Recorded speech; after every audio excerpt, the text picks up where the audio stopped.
Hola, el día de hoy quisiera hablar con ustedes sobre las neurociencias.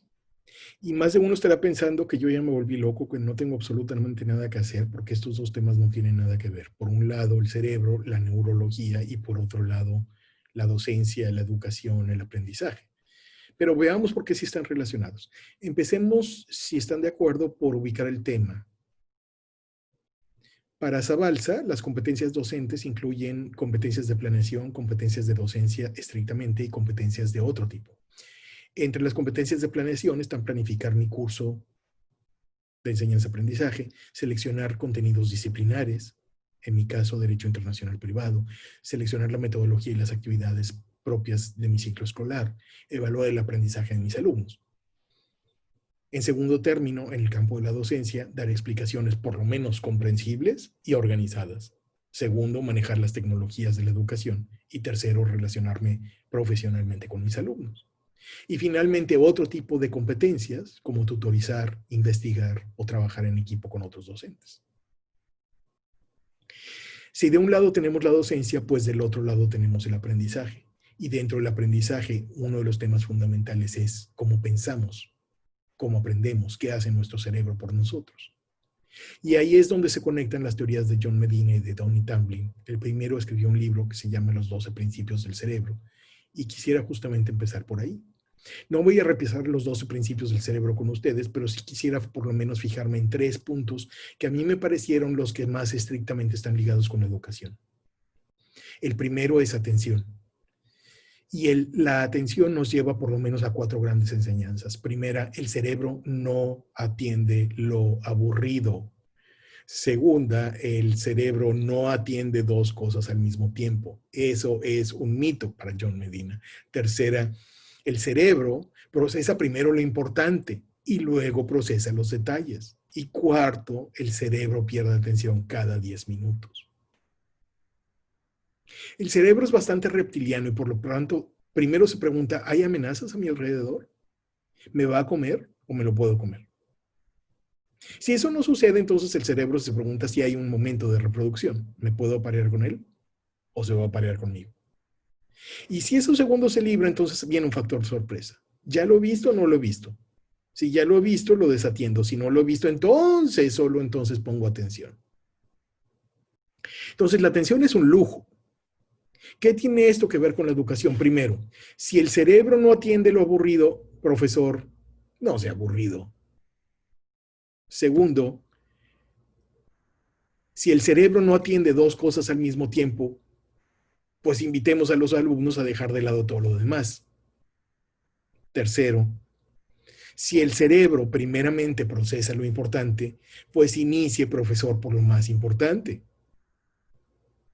Y cuarto, si el cerebro pierde atención cada 10 minutos, pues profesor, profesora, tire un anzuelo lleno de emociones, memorable, cada 10 minutos. Veamos un ejemplo. Esta es una clase de 90 minutos. El cerebro generalmente tendrá a recordar lo primero que pasó y lo último que pasó. El resto de los minutos fueron desperdicio. ¿Cómo puedo llamar la atención? Pues haciendo algo en el intermedio que justamente atraiga la atención, la concentración de mis alumnos. Otra forma de hacerlo sería multiplicarlo. Tener un recuerdo, el recuerdo de lo primero que ocurrió, y luego tener su atención a los 10 minutos, y luego su atención a los 10 minutos, y luego su atención a los 10 minutos, y luego el final de la clase. Y de esa forma podríamos provocar mayor atención y mayor recuerdo. Un ejemplo concreto sería, por ejemplo, empezar por lo importante. Segundo, poner un quiz. A los 10 minutos poner un ejemplo. A los 10 minutos dar un caso real. A los 10 minutos hacer un resumen. Entonces, esa sería una forma como los docentes podríamos jugar con los principios que sobre atención nos da John Medina. Pasemos ahora al segundo de los principios, memoria de largo plazo. Los recuerdos desaparecen en minutos. Es más, para los 30 días no se recuerda el 90% de la información. Y la información nueva, además de deber incorporarla gradualmente, tendría que repetirla a intervalos.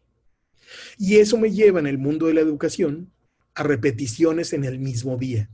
Repetir no es malo, repetir no es de abuelito, repetir es de buen profesor.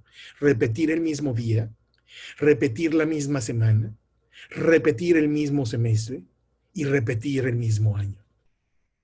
La repetición sería entonces la gran amiga de la memoria a largo plazo. Pasemos ahora a la integración sensorial. Multisensorial, más de un sentido es mejor. Empezando por el oído. El oído está bien, pero la vista está mejor. Ahora, si yo, profesor, involucro el oído y la vista de mi alumno, es mejor todavía.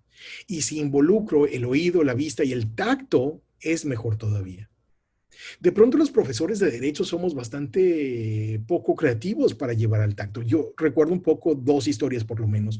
Una, la de la profesora que los llevaba al mercado, hablando de instituciones de la Edad Media, la visita al mercado obligatoria, donde había justamente multisentidos, el oído, la vista y el tacto relacionados. La otra era en propiedad intelectual. Era justamente donde el alumno no solo escuchaba la canción, veía el disco, sino que lo tocaba, o la artesanía, o cualquier otro objeto que físicamente tuviera incorporado un derecho de propiedad intelectual. ¿Qué quiere esto decir en la educación? Multimedia es mejor. Palabras e imágenes son mejores que solo palabras. Palabras e imágenes simultáneamente y en el mismo espacio son mejores. Entonces, una presentación de PowerPoint, una presentación en el pizarrón que incorpore palabras e imágenes simultáneamente y juntas en el espacio son mejores para el cerebro. Si me permito además excluir lo que no es importante, excluir lo cerebro, dejar solamente lo importante a través de palabras e imágenes simultáneas y juntas, y además le pongo movimiento, eso es lo mejor para el cerebro de mis alumnos. Paso al tema del humor. El humor, no me confundan, el humor es simplemente optimismo, no son necesariamente carcajadas, no son necesariamente chistes baratos. El humor es optimismo, es apertura, es creatividad, es juego, es una forma positiva de ver la vida. A eso se refiere el humor. El humor está comprobado que, número uno, acerca a las personas. Segundo, reduce las amenazas y el estrés. Hay otro video que tiene que ver sobre estrés y retos en la educación. Además, el humor permite al cerebro descansar y finalmente el humor pone distancia respecto de los problemas. Y volvemos, como hace rato, al efecto de primacía, de inmediatez, de asociación y de acentuación. El cerebro recuerda lo primero que se dijo. El cerebro recuerda lo último que se dijo.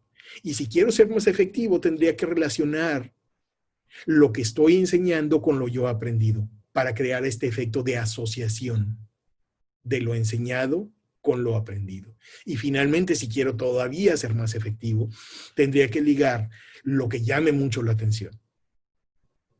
Entonces, el efecto sería más o menos así. El efecto de primacía, lo primero que dije en clase. Segundo, cada 10 minutos, el efecto de acentuación, tratar de llamar la atención de mi alumno, de mi estudiante a través del humor, lo positivo, lo optimista, lo novedoso. El efecto de asociación a través de una historia, de un cuento, de una narración, de un caso práctico. Los estudiantes adoran que les relatemos casos prácticos de la vida de los abogados. Luego otra acentuación cada 10 minutos para finalmente tener el efecto de inmediatez y que recuerden lo último que se dijo en clase. Muchas gracias.